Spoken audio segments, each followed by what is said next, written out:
আসসালামু আলাইকুম, কেমন আছেন বন্ধুরা? এই দেখুন আমার গাভী প্রেগনেন্টের ব্যথা উঠছে, মনে হয় কিছুক্ষণের মধ্যে বাচ্চা দিয়ে দিবে।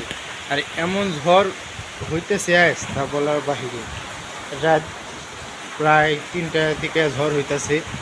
দেখুন আমার বিদ্যুৎ নাই, খুবই কষ্ট হইবে। ফ্যান লাইট সব বন্ধ, খামারটা তেমন পরিষ্কার নাই কারণ বিদ্যুৎ নাই।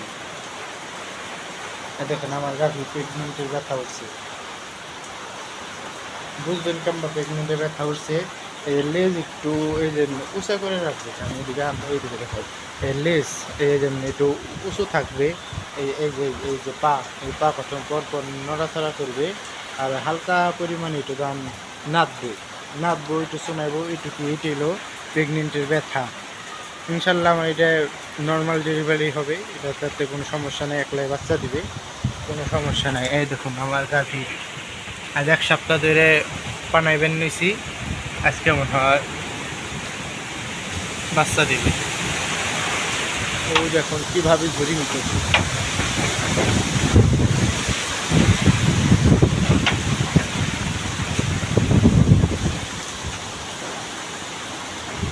এই ঝড়ের মধ্যে আমার সিংহরাজের মা বাচ্চা দিয়ে খুব একটা আনন্দ বোধ মনে করছি।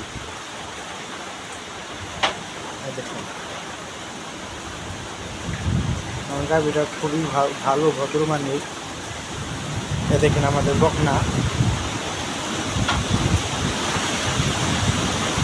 এটা হলো বকনা। এইদিকে আমাদের স্বপ্নরাজ তো খুব মহা খুশি।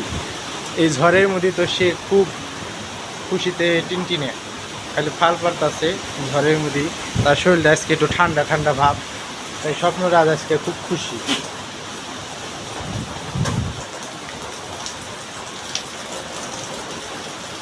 আমাদের সিংহরাজের মা বাচ্চা দিবে, জানি না কি বাচ্চা হবে, আমার মনে হয় বকনা হবে। ওকে বন্ধুরা, ভালো থাকেন, ডেলিভারি ভিডিও পাবেন। ধন্যবাদ।